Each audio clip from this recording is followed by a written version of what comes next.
government in this town is excellent and uses your tax dollars efficiently. I didn't see it coming. The moment Bitcoin is what they fear it is. A way to read it. What an astounding revolution Bitcoin represents. Bitcoin is... All right, everybody, welcome back to the Crypto Show. It's not one of our regular episodes because we're here in the sunny climes of Acapulco at the 4th annual Acapulco conference. If you've already checked out our previous video, our interview with Roger Ver, it was a pretty fun one talking to him. We always love Roger Ver. We've got two other guests in studio, Jason King and Jason King. Oh, wait, no, sorry. Kieran Pearson and TJ. Kieran. Sorry, that was a joke from earlier when we interviewed Roger Ver. His friend Tim was with us, and I think he may have told you this earlier, but I'll just state it for the audience. But Tim came in wearing an Unsung T-shirt, if you're familiar with Unsung, which was started by this guy Jason King, who's here, one of the attendees. And they just looked similar because they had the same kind of beard and kind of similar face, and he had the Unsung T-shirt. So I just glanced at him and I said, Jason King's in studio with us. Well, as soon as Roger Ver started snickering, I realized, wait a minute, did I say something wrong? And it wasn't Jason King. It was Tim, who was a friend of Danny's. Facial hair profiling. Yeah, basically, yeah. All men with beards do not look alike. I'm a beard bigot, basically. So that's why I have these chops. I didn't go full beard because I refused to.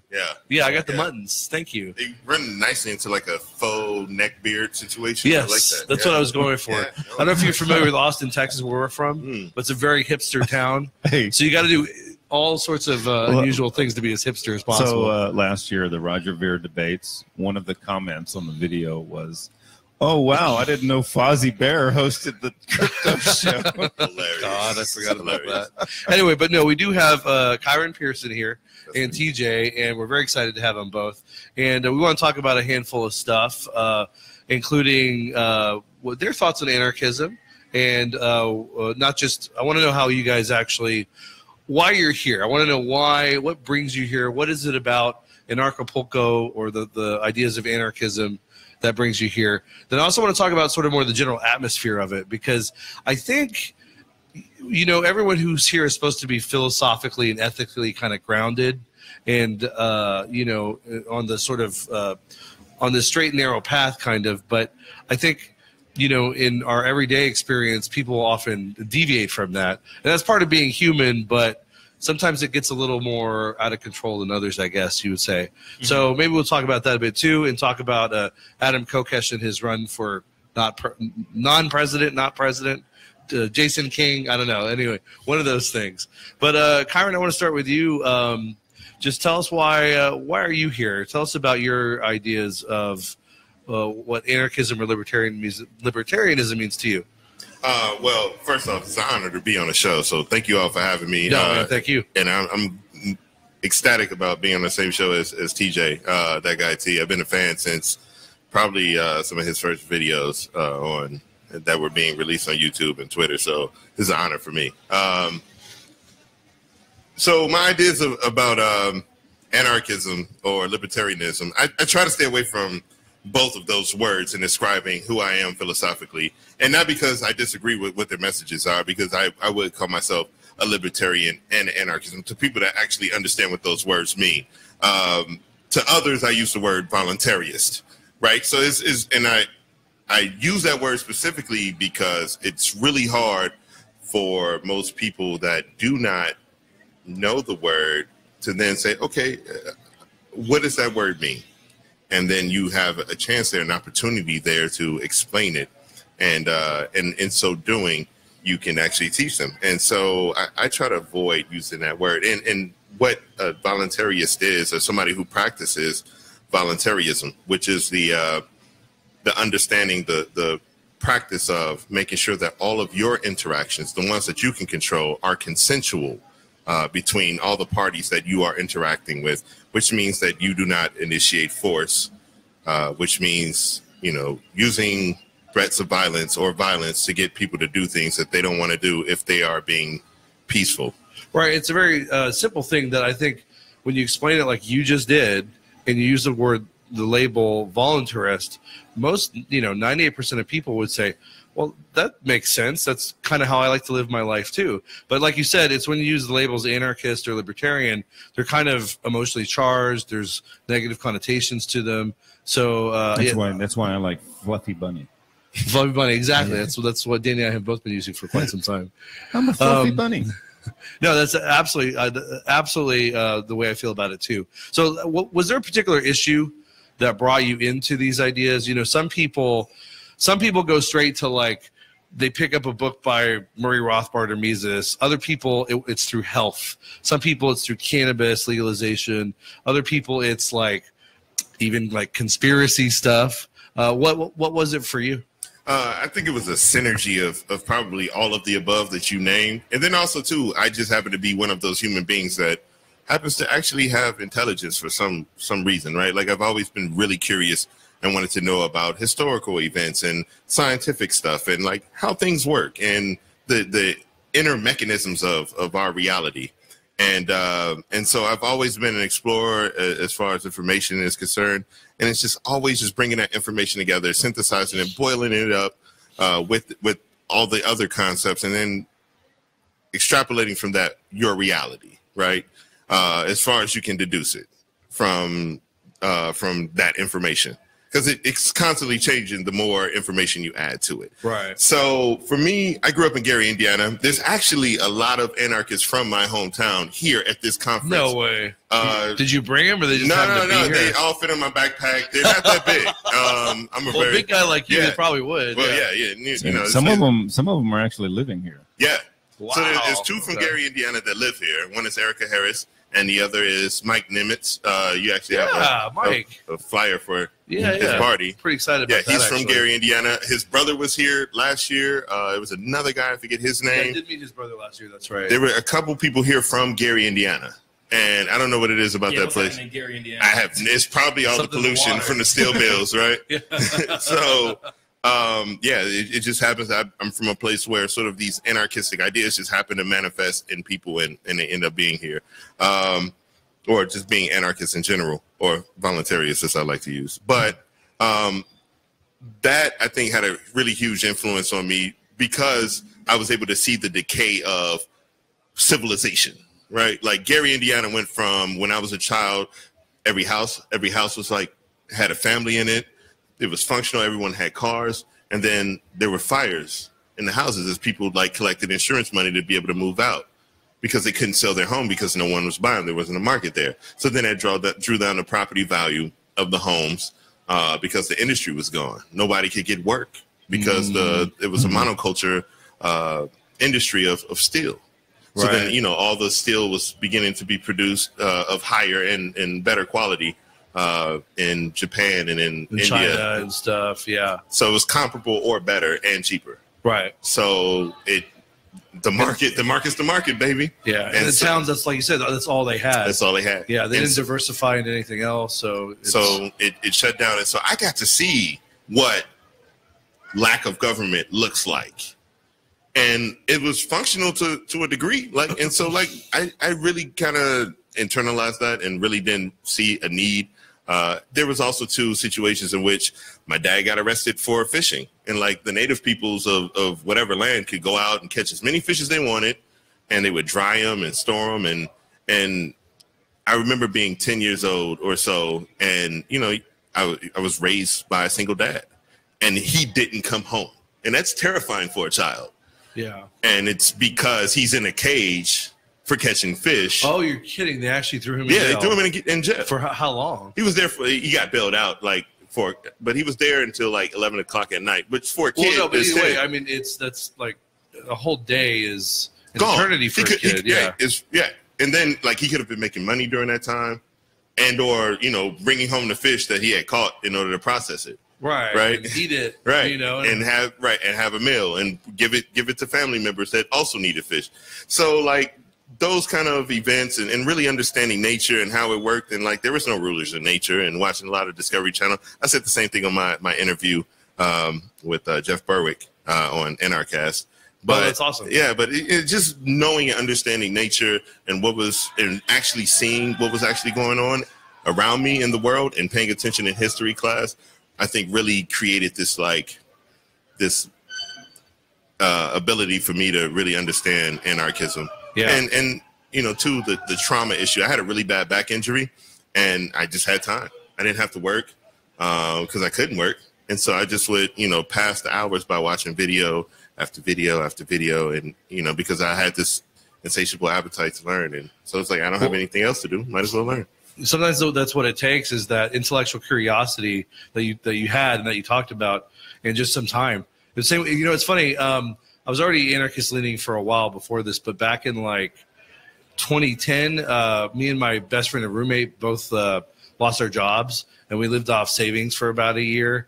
And during that time, that's when I just watched a lot of videos like you. I had plenty of time on my hands, and luckily I used it for relatively productive purposes like that, and came to understand a lot of these ideas too. And I just want to touch on too, your examples are also really pertinent too, not just because of the way you describe them, but like the fishing thing. If we had privatized lakes, you wouldn't have the tragedy of the commons that the government is trying to prevent, at least in theory, when they arrest people for doing that. And then the steel mills, arguably, it wasn't simply competition from China and Japan. It was that the government put such onerous regulations and taxations on these businesses that they couldn't compete. And so that's just another example of what you saw being relevant to the ideas that we now share. Absolutely. Right. Well, I want to switch gears real quick and talk to TJ. Now, TJ, you've had a pretty successful YouTube channel and how long have you been doing that now? Now I don't even keep track anymore, but it's probably been about at least 5 or 6 years. Is it that long? Yeah, it's been a while. And so what same question for you about how you came into these ideas and what these ideas mean to you, and then what inspired the channel? How did that get going? The main thing that inspired the channel was just, I've actually thought about that a lot before. Before I thought it was, my obsession with, free markets, and, we have my obsession with liberty and things like that, which granted I do have a passion for, but that's not really what inspired me to actually make a YouTube channel. The thing that made me inspired to make a YouTube channel was the fact that I just realized, this is like in the last year, I realized that I just like creating things. I just like being able to create things. And content is one of those outlets where I enjoy being able to express myself creatively and, just take all the enjoyable fun aspects of, invention and apply it to, a market that I have interest in, I'm morally passionate about. And, there's a cool community around that, hosts cool events like Acapulco. And that's the main thing that inspired me to start the channel. And how would you characterize, for listeners who don't know, how would you characterize your content? Is it more, just straightforward journalism? Is it like comedic? Is it a mix of everything? I would describe my content in the same way I would describe myself, in that I'm a social and political opinionator. I just give my prospects, my ideas, my theories on different things, whether it be politics, culture, different social things, current events, economics, markets, things like that. And more recently, when I plan to get back into doing YouTube videos more consistently, I plan to take an approach of looking at, different cultural relevancies, more mainstream cultural relevancies, particularly from perspective of an Atlantan, and being able to more on give the ground that local stuff is what you're saying? That's cool. Yeah, and focusing on that and just building a base there. And that's pretty much, what's going on. That's awesome. Mike, I'm going to go visit my cousin who lives in Atlanta. It's going to be my first time to go to Atlanta in, I think, June or early July. Okay. With my mother and my other cousin, so I'm really excited. I got to. She's not at all very libertarian, but she's open-minded enough. I got to get her to watch some of your videos, especially as they become more pertinent to the local stuff. I think she'll really kind of connect with that. So I'm kind of excited about sharing that as you start to produce that. That's awesome. Yeah, definitely. And so what got you into these ideas in the first place then? What was the first thing? It started off as conspiracy stuff. As conspiracy stuff? Yeah, Alex Jones. Heck yeah, come here, man. Oh yeah. All right. Yeah. I'm also proud of you just for admitting that, because some people it was real. Like I was like 17, 18, telling my mom to buy water filters because we're all going to die. That's what it was. Been there, done that. And but yeah, after that, I started realizing more and more about just the philosophical aspects of what libertarianism entails, and not necessarily just so much as conspiracy, but also why people cared about the conspiracy. Like you cared that we have all these different things the government are doing. The reason for that, and that's when I started developing interest in like liberty as a concept, and that's when I started to follow philosophical works of like Murray Rothbard. Started taking an interest more so in economics, particularly Austrian economics, and from there I just keep going. My channel has gone through a good number of phases. Starting off with the conspiracy stuff, that was the old channel that I deleted, and then I made the new one, That Guy T. And then I just started getting more involved in the general liberty, 101 discussions. And after that, I, drifted off into, far right reactionary and started talking about some pretty heavy, right wing topics, I guess you could describe it as, in terms of like having conversations with like white nationalists and fascists, self-described. Things like that. So you were having interviews with them, you're saying? I was having interviews with them, and I was just throwing out personal theories of, how I thought some of those concepts would work. Like I made a video called "The Case for Libertarian Fascism," and that was about 7 months ago. So was that pretty controversial? You need to go ahead and open a. You should go ahead and open a channel on Patreon. I should. But it was definitely controversial, and that's what I like. That's one thing I like, and I don't do it just because I like being a shock jock and like triggering people and stuff like that. I do it just because I feel like the most interesting conversations come from what we're not allowed to talk about or we're not comfortable with talking about. And that's really awesome because like it. Oftentimes too, if we go into the territory of what we're not allowed to talk about or we're not comfortable talking about, we're branded as bigots or narrow-minded, when in reality, we're being open-minded. And it doesn't mean that if we explore a topic that we have to agree with it. Yeah. Although it also doesn't mean that we have to disagree with it. Maybe we don't know, depending what the topic is, and we're doing it for personal exploration, or like in your case, it might be personal exploration, but also exploration for your audience. Mm-hmm. So, but I respect that it takes some, excuse me. Pardon me, phlegm.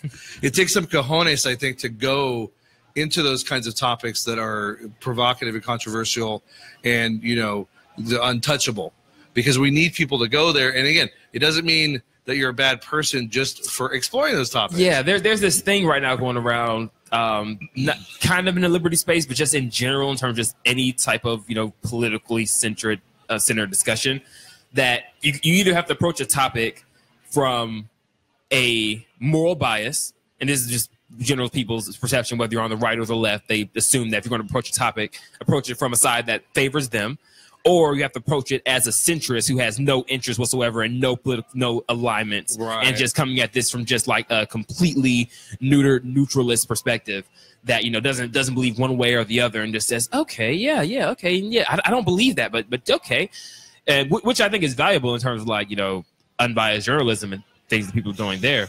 But I just don't think that's necessary. I think that it's okay to just get down in it and just really understand somebody else's perspective. Right. And that's my approach to it. Whenever I go about, I don't do it just because I want to attack somebody else. I don't do it necessarily because I agree with them. I just do it because I want to understand. And that's something that I did in for the last year that I've been doing with the alt-right, is just really understanding their philosophy. I had more sympathies toward them when I really started than I do now. And I only was able to do that because I kept trying to better understand them. And now that's where it's led me now. Well, I was going to say, you just kind of hit the nail on the head of what I was going to respond, which is that when you try to understand other people's perspective, whether or not they overlap with yours, it helps you understand your own perspective better. And it helps you to refine your own perspective by understanding theirs and learning new things. Yeah, mm-hmm. So absolutely true. Yeah. And so, and I also want to add too, it's really important too for people like you to do this because it's not just about the fact that there should be no untouchable topic, as long as it's approached with a respect and a scientific disinterestedness, not like a prejudice trying to prove something, because if we have things that are untouchable, then eventually, due to social or political pressure, that box of what is allowed to be talked about will become narrower and narrower, and that kind of like social control, that mind control, that thought control that can happen in a society like that is obviously not a good thing. We want to be able to be open-minded and talk about anything. But and so speaking of this is a good segue, I think, for one of the things we briefly talked about off air, which is maybe like over the last year, how has your opinion changed of the Libertarian Party and the Liberty movement? Yeah, overall, because it's really shifted, and there's a lot of fake everything in it. Yeah, I haven't really found that much involvement in the Liberty movement for quite a while, just because I'm not particularly pleased with the direction that it's going. And explain that if you can too. Yeah. The main there's different reasons, but the primary reason is that I think it's becoming too isolated and disconnected from the rest of the culture that surrounds it. And why do you think that is? Sorry, go ahead. I think it's just because it's it makes you feel more important to just believe that, my ideas are the only ones that matter and the only ones that are correct. And I'm just going to discuss with other people who believe that, and just, kind of ends up being like a circle jerk. Either that and or a huge lack of action. Yeah, or just complete dogmatism of, any other perspective. Yeah. And we have to like shun away any type of, anything that could threaten our ideology in an attempt to preserve whatever liberty movement that we have, like the sanctity of the liberty movement, which I think is a fundamental error in terms of actually building just a well-rounded idea, like a well-rounded mindset around any philosophy, whether you believe in liberty, whether you don't. You just have to explore other ideas, and you have to be willing to consider them and use them and challenge them against your own. Otherwise, you don't know if you're right or wrong. You just know what you believe.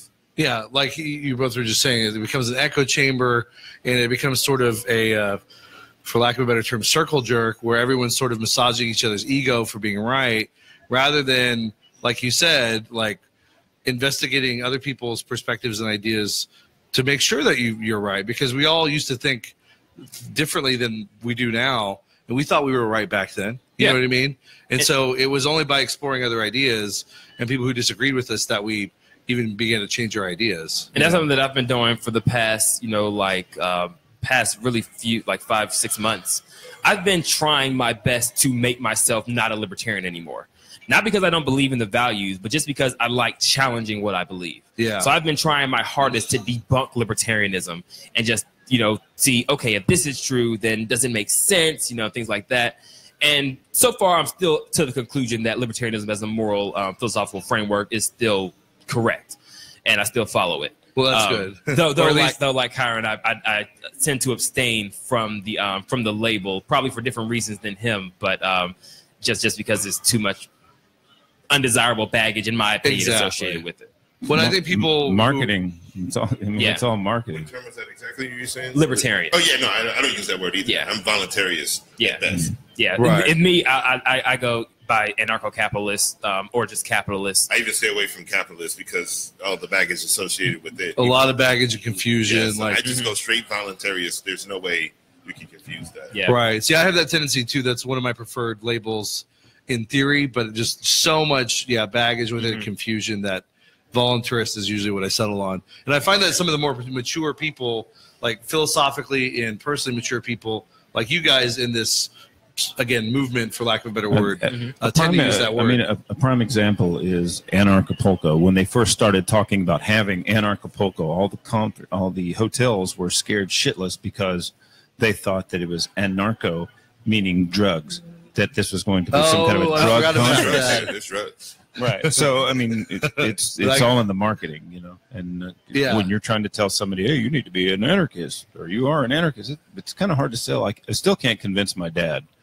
Oh, I can't convince my mom or most of my family or friends. So, I mean, join the club.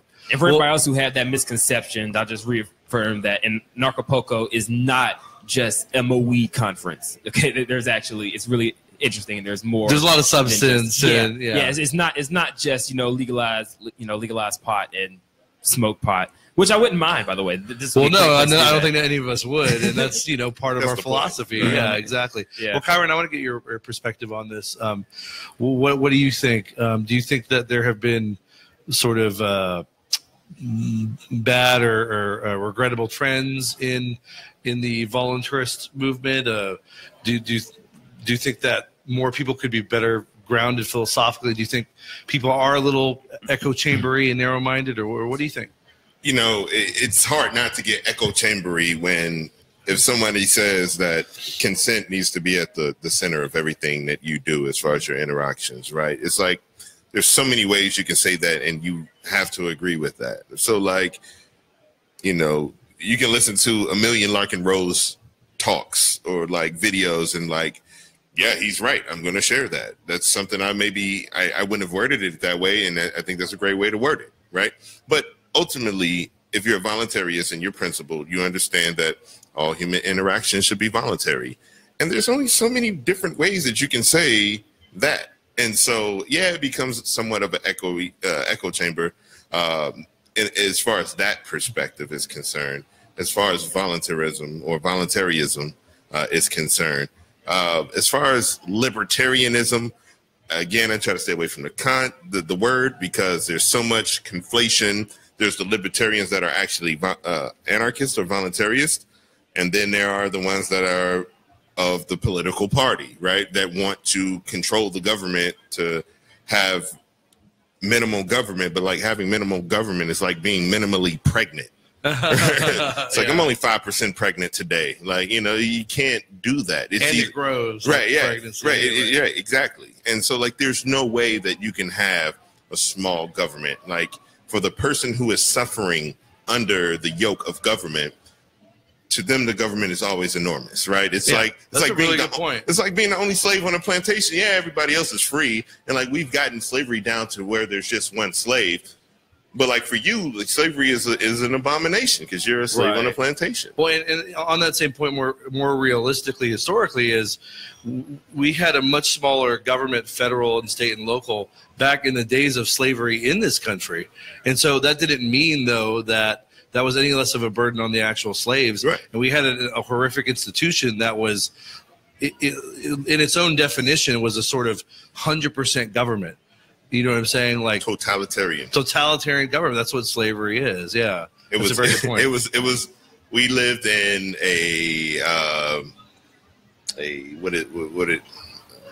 just pods of totalitarian governments. Each plantation was its own totalitarian government. Yeah, exactly. Right.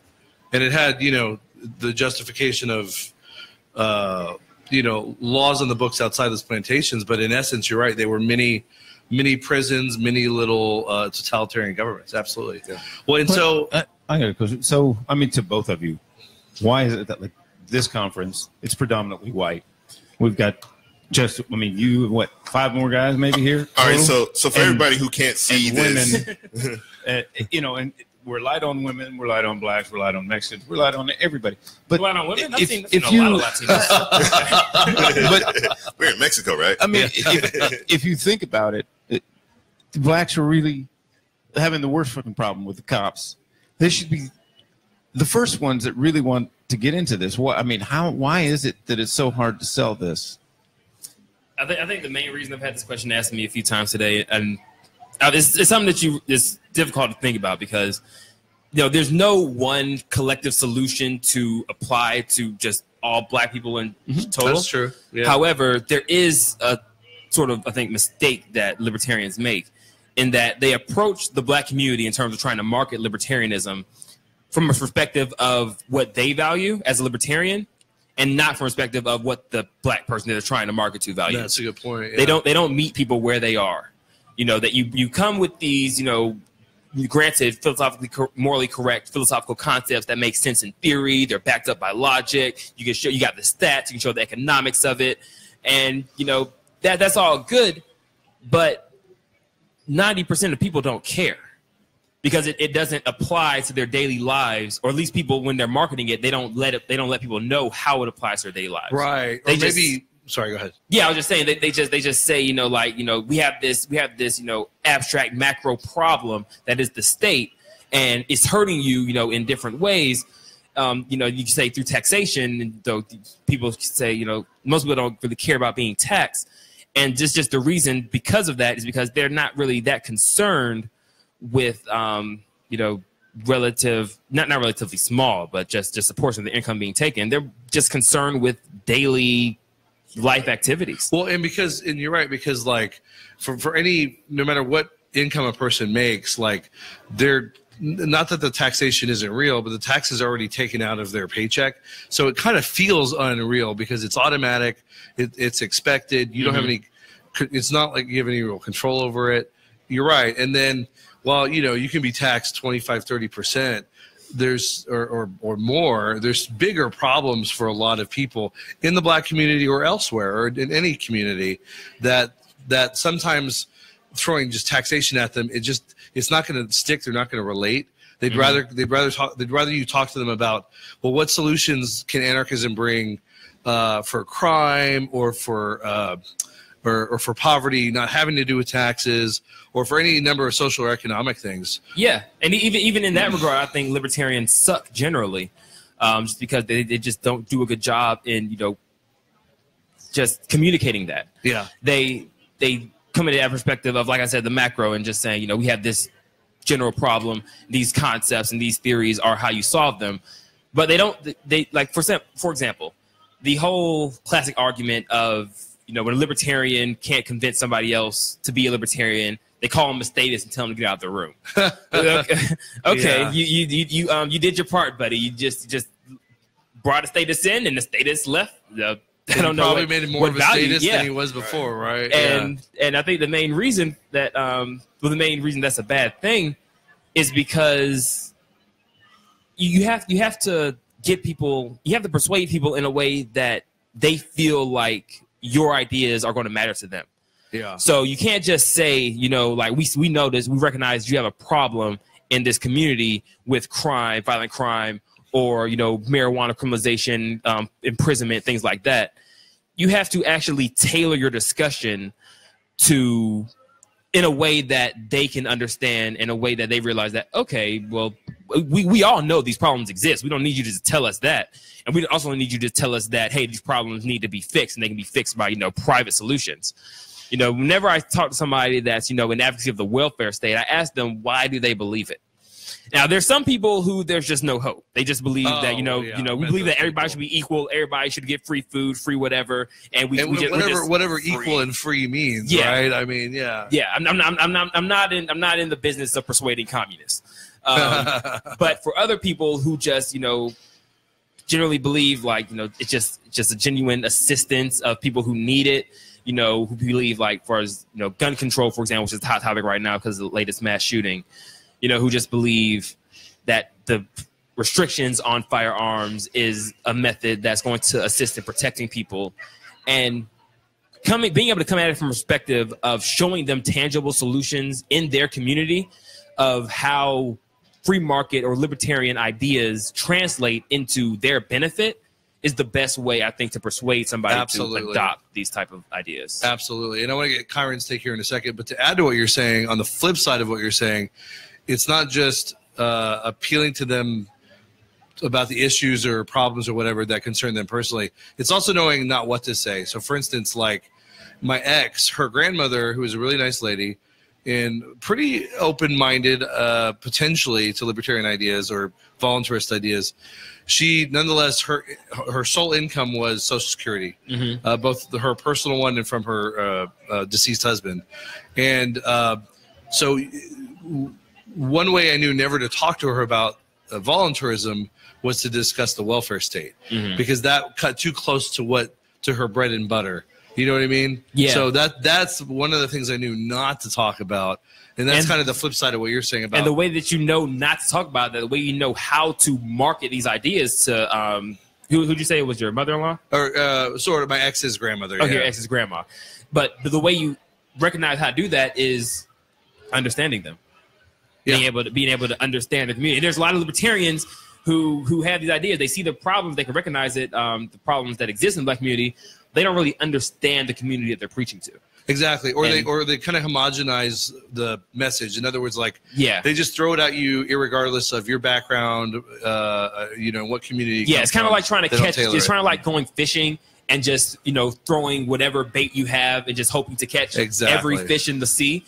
Where certain fish are tailored, you have to tailor your bait to catch those fish. Yeah, my dad is a hardcore Democrat, and I always start off the conversation with how horrible the Republicans are, and then I get to tell him about how much worse the Democrats were. That's your end. Yeah, exactly. That's soften them up. Well, that damn Donald Trump. You know what that son of a bitch? Oh, but guess what Hillary did? Fuck that bitch. Right. Yeah. Well, made my expert in hell. But let me get back to. Did I say that? Oh, sorry. No, but sorry. I should have brought up a different example just for my own personal equanimity here. But no.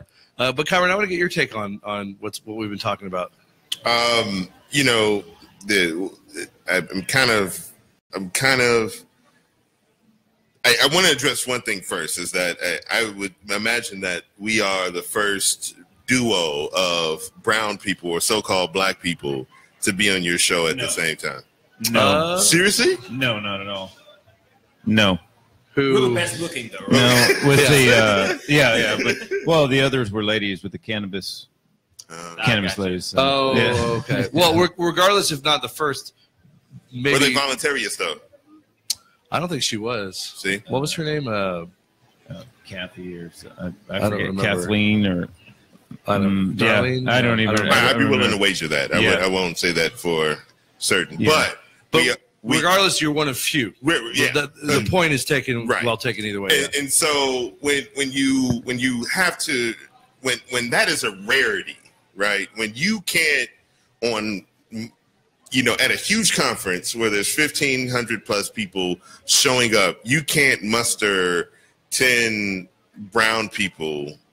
Like I think that's somewhat problematic. And so especially because you're not excluded, and there's no exclusion here. It's the problem is selling marketing.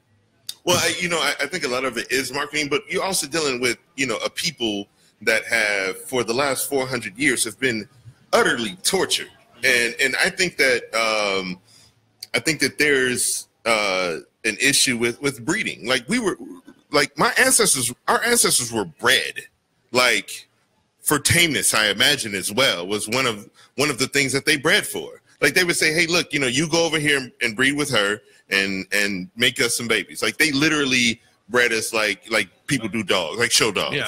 Right. So like you're dealing with that. You're dealing with 400 years of torture and I don't want to exclude, so-called, white people because a lot of stuff happened to them as well. And I don't differentiate myself because we're all human beings. Sure. Thinking of ourselves as different races is sort of like thinking of Labradors as different breeds of dogs just because one is yellow, one is black, and one is chocolate, right? Right. It's ultimately not productive, really.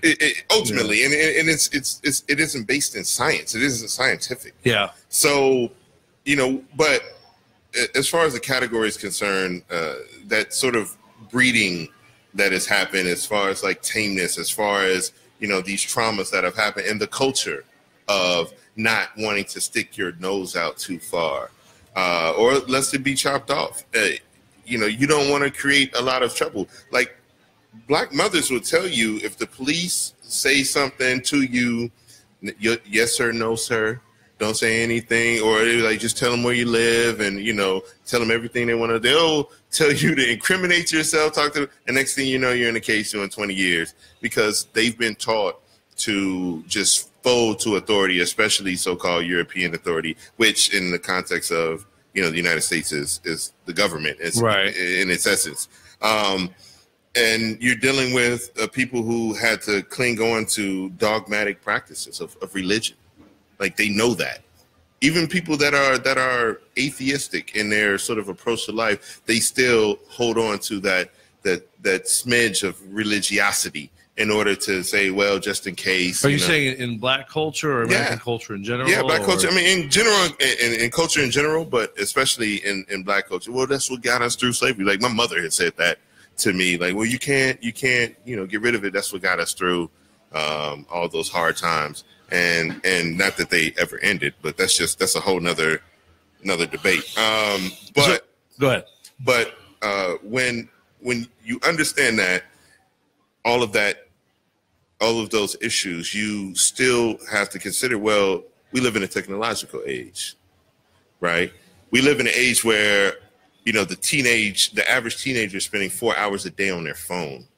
I'm just throwing that out there. I don't know if that's true or not. Well, supposedly I've heard similar statistics. It's more close to the current stats is 68% of the time of their waking time. Yeah, they spend on their phone. That's crazy, and that doesn't include other media devices. That's crazy. Wow. And so, like, why is it not that? Hold on a second. No, I'm just kidding. Why is it that someone hasn't created an appeal to that market? That can, because there really isn't a lot of money in selling philosophy of freedom, right? Like, especially if, the infrastructure isn't there already. The irony is that Facebook is this model of social media, and I believe it has created more anarchists than Murray Rothbard. Really? Or yeah, think about it. Like, a lot of the first materials I read were from people's posts, or like liking certain pages that would ping, and then they'd be like, hey, suggest this page, check out this guy. And of course, like, I had the time because I had a back injury, so I would just go down a rabbit hole. And like, if not for Facebook, if not for Twitter, if not being able to put in hashtag voluntarism, if not for Google, I wouldn't be a voluntarist today. I'd probably be some schlub working some job, raising some kids that I really didn't want, and like, just living the life that I thought that I was supposed to live because everybody else is doing the same thing around me. Interesting. And do you think that's true of the culture in general? That, yeah, of course. People just kind of mimic each other and think that's all there is. Well, I think that's all anyone else does, kind of thing. I think that's you don't want to stick out, right? Even we were talking about the really tall, skinny girl that was in 4th grade. That was just taller than all the rest of the kids, and she doubled over to make sure nobody saw her, so she wasn't too tall and was freakishly tall or anything. And like the really short kid who has to be flamboyant so that they get attention, but the middle kids really don't. They don't have those personalities. I see what you're Nobody saying. wants to stick out. Yeah, and everybody wants to seem normal and average. And I think it's people like us who's like, forget that. I want to be right. I want to be moral. I want to be the best person I could be. And if that makes me stick out, so be it. The average person isn't about sticking their nose out, sticking anything out that makes them vulnerable. Yeah, if I can touch on that really quick, because I definitely agree in that, especially in the Black community, the African American community, there's just you don't want conflict, you don't want problems. You just assume that, if I follow the rules, if I go by what mama says, if I go by what the teachers say, then, everything could be smooth. I just follow the rules, be a good guy. Either that or you go a route of, disobeying them, but you usually turn to like criminal activity, things like that. But with earthquake. It's a tremor. Oh my God. Should you get out from under there? Well, this is my first earthquake. Same. This is slightly terrifying. All right, it's over. We're good. It's over. Kind of. Yeah. Make sure there's no fucking tidal wave coming at us. Nah, that wouldn't happen for a while. Yeah, as long as you stand under and let the door jam. So you already got First time I finished when I was having sex. Wow. I kid you not. I was here. I was in Oaxaca. Oh, wow. I was in Oaxaca, Mexico, having sex. And the man was rocking, but then I was like, this bitch really rocking. I didn't know I had that much power. I was like, damn, I'm moving to Earth?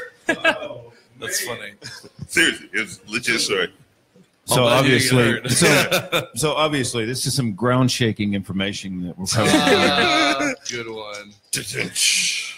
Well, sorry, you were commenting on what he was saying. You were talking about how in the Black community, you don't want to kind of ruffle feathers. Yeah, you don't like you say, those will stick out. And I think it's not just black communities, it's most communities. You want people to like you.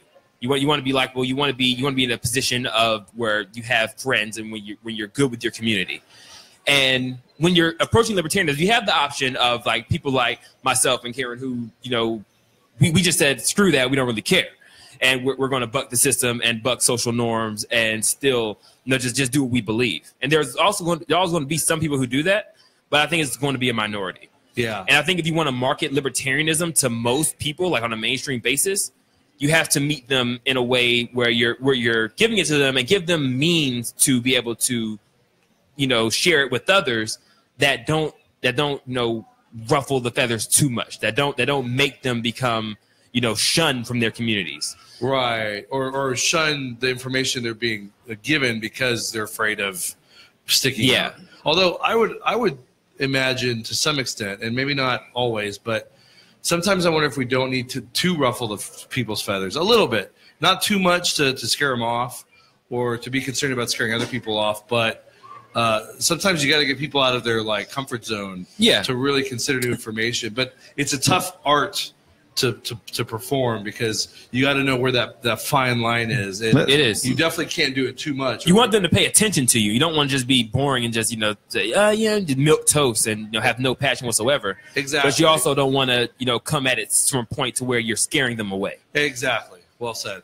So not to ring the bell over and over, but it seems like cryptocurrencies are starting to do that because a lot of people are getting into cryptocurrencies that are not libertarian at all. They're just like seeing dollar signs and they want to get into this, right? And they're going to be exposed to this. I was talking about this on Free Talk Live in Atlanta right now. Jeffrey's on the Atlanta Bitcoin Embassy thing, but even outside of that, just like on the streets, just like in the hood, you see little signs at stop signs that say, "Hey, call me and I'll teach you about Bitcoin." Bitcoin We've got some signs in Austin interesting. like that too, just random places. Yeah, and I'm sure some people just trying to make a quick buck on the trend, but it's something that fascinates people. And crypto, I think, is a good way to introduce people to these concepts in a way that they find interesting and that's beneficial to them. Yeah, and money always talks. Money always talks. And even the other industries that it's touching, like cannabis and and the things that we do and stuff like that. So. Yeah, and by the way, I appreciate if you wouldn't mention Free Talk Live on our show. I'm totally kidding. We're friends with those guys. Gotcha. So along the same cryptocurrency, like now I have friends from college who really don't talk to me about anything because my views are so antithetical to what they believe religiously and but also statist or dogmatically as far as like wanting government are concerned. Many of whom are government employees, which is ironic. They want to invest in cryptocurrencies because now they see the dollar signs, as you were saying, Danny, and they don't want to get up and go to work every day. If you weren't getting taxed 60% of your paycheck, and people might question me on the math, but 40% is gone before you get it. They tax you another 6 to 9%, inflation and fees and whatever else they tack on. That money, that's 60%. Yeah, you might be much more motivated to go to work if you had that 60%. Right? Yeah, you would go to work and you would make enough to be able to survive off of, without having to work as hard. But, now they have a little bit of money. And they're like, hey, look, this is actually going up in value. I want to invest in cryptocurrencies. And so now they're hitting me up, asking me about it. And it's like I told a friend who's an anarcho-communist, who he claims to be that. And I was like, don't worry. The voluntarists will sell you your freedom, right? Huh. And it's, hey, look, I've got 1,000 Bitcoins. I'll sell you one for $20,000, and you can start, making money and being a part of, freedom, right? And so, like, you'll understand not wanting to pay taxes. You'll want to start like having people accept cryptocurrencies in your transactions. You'll understand what minimal fees are and why they're so important. And in your transactions, you don't need to have 6% of your transaction taken just because you wanted something. Yeah. And so when you start to understand the money, nobody's going to argue with that. No one wants to. They're not going to fight you. How can I be a part of that? And that makes it the easiest. How can I give away more of my money? Right. So, the crypto is definitely a big thing. It definitely has helped the movement. I think that's why this particular Acapulco is huge. I remember being at the first one, and Roger Ver put cryptocurrency to me in such a way I couldn't refute it. It was like, hey, whatever you were going to buy on Amazon, buy this amount of Bitcoin, and then you can save 20% of that purchase, and then you'll still have that remainder left in Bitcoin of that 20%. So like you were going to pay $300 on Amazon anyway. And almost every speech that I heard the first day, in some way, it mentioned crypto in some way. Yesterday, like almost every speech that was up there was some mention of cryptocurrency. And that wasn't the case the last 3 years, I don't think. Yeah. You're right. And as a compliment in Acapulco, that's why I think this is one of the best pro-liberty conferences around right now, because things like ISFLC, which is now LibertyCon, and even to some extent, the new ones emerging like FeeCon and Liberty Fest NYC and possibly Port Fest. I've never been, but I imagine. Porco. Yeah.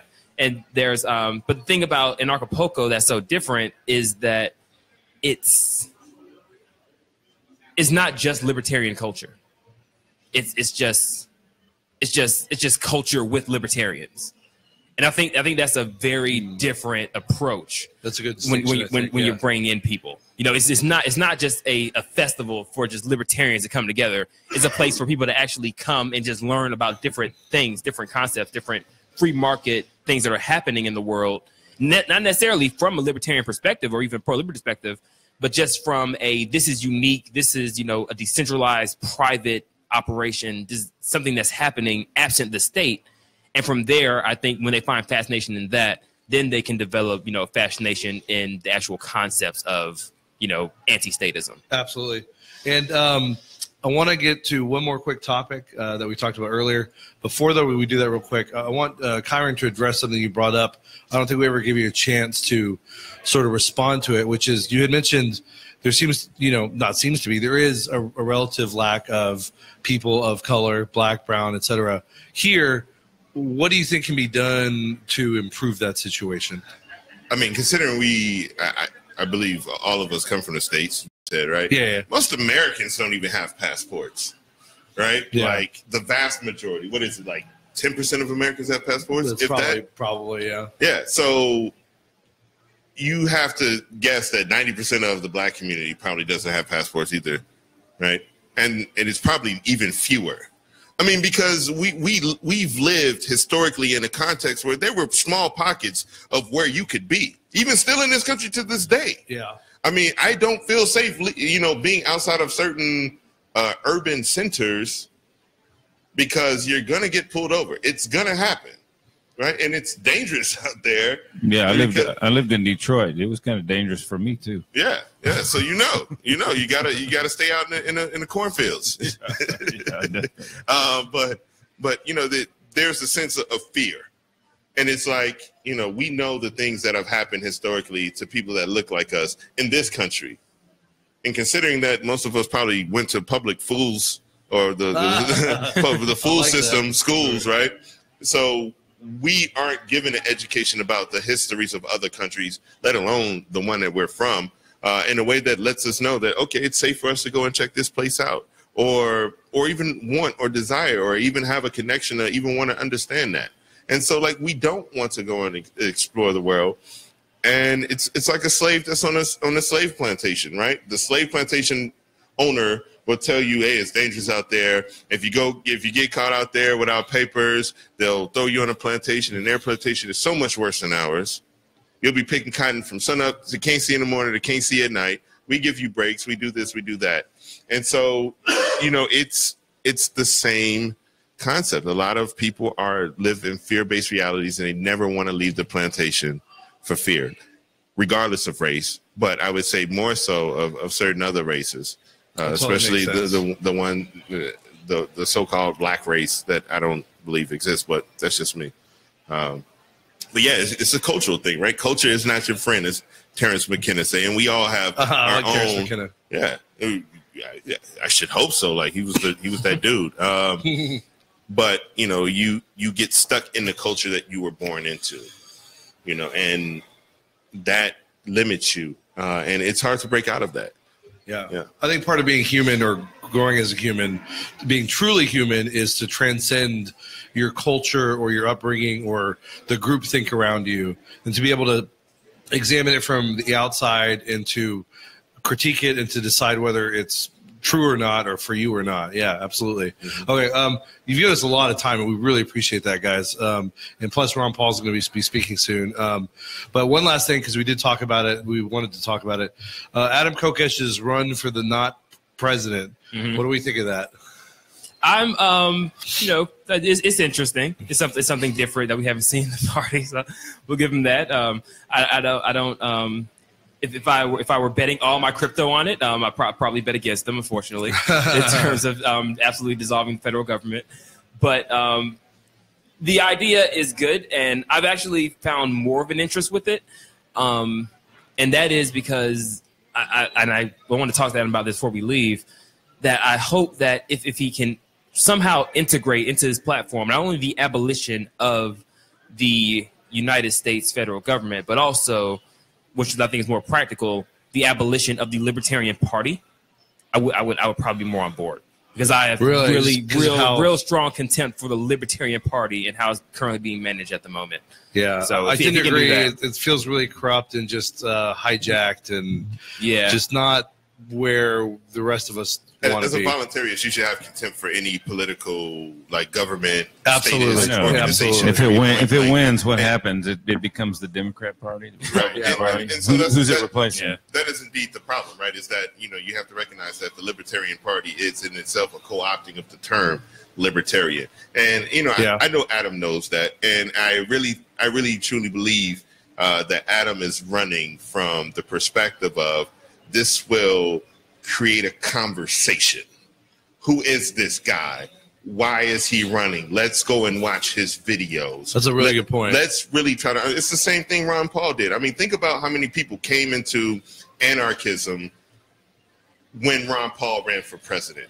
Yeah. After they saw all the BS with the Libertarian Party, after they saw the BS with how the election handled Ron Paul talking at events.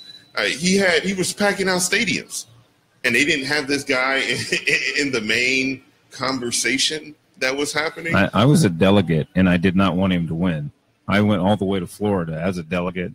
I wanted him to get really, really close, but I didn't want him to win. And the reason I did not want him to win is because if he would have won, everybody would have worked against him to make sure that he failed, and then it would have just been this whole deal where they said, "See, we told you that shit doesn't work." And Adam Kokesh may just do something similar, even if he wins. Like, hey, look, I'm done. Like, you all want to figure it out. It's fine. we don't want any parts of it. We wanted to start the conversation, right? And for a lot of people, like, that's important. Like, the conversation hasn't been pushed to that point, and there's actually a concept for pushing the conversation to these very controversial topics in order to really further the real conversation that needs to happen. Right. So it's sort of it's sort of like when anarchists were being like, what did they call them? What did Tucker call the one? Brutalists. Mm-hmm. Oh yeah. When brutalism was real popular and people were dropping N-bombs and putting up porn everywhere and pictures of transsexuals, and it was just push the limit as far as you can, so then we can bring it back and actually be able to have a civilized conversation.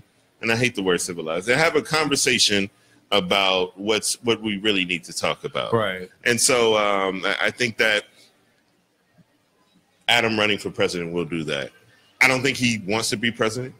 I don't think he wants the power. I don't think he wants to actually have to do the work of dissolving the government. Right. I think he wants to create the conversation so then people figure out how to dissolve the government. And it's never going to be one person in one office doing it anyway. Besides, there's no smoking in the White House, so he would never live there. He's the president, right? So, I don't really think that it's for anything other than to start the conversation. I think you're right. I mean, because Adam is a pretty hardcore voluntarist as far as I've ever known. Right. And I think you're absolutely right. It's more about getting the message out there, starting a conversation, getting people interested to ask questions and to research about. The man wrote Freedom. If you haven't read Freedom, read it. listened to the audio book. I downloaded it from YouTube. I listened to it at 1.5 speed, probably once a month, while I ride around in my car. It's an amazing book.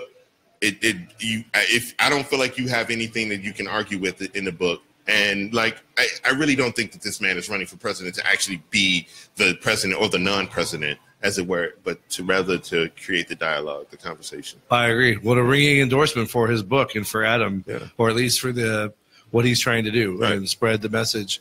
Well, Kieran and TJ, it's been a pleasure. Thanks for staying with us for so long. We appreciate that. We love long interviews like this, but we understand that you have, plenty to do with your time. So, point being, I think we all want to go watch Ron Paul, right? Yeah, we all want to go see there Ron you Paul. go. So, any last words, guys? Nope, that's about it for me. If anybody wants to, continue interest in my stuff, again, I'm That Guy T on YouTube. What's your YouTube channel? That Guy T. That Guy T. Yeah, letter T, and on social media, Black Guy T. Black Guy T. Yeah. And then, Kieran, do you have anything you need to? Yeah, on Steemit, you can follow me at Kieran Pearson, KIERANPEARSON. Twitter, it's Gary B. Steele. I'm from Gary, Indiana. Still producer. Right. Yeah. Oh, okay. Triple entendre. Okay. Yeah. Nice. Okay. So, Steele spelled with 3 E's, so STEELE. Gary B. Steele. Do you still have the picture choking out the swordfish? Yeah. Okay. Yeah, that's the one. I have my banner is a sailfish I caught in Oaxaca. South of here, yeah. How many pounds? It was probably like 60 pounds. Wow. It was a big fish. Awesome. Big fish. Check out the photo. Yeah. All right. Well, thanks, guys. We appreciate it. It's a pleasure having you all on the show. Well, thank you. No problem. All right. Well, let's get to it.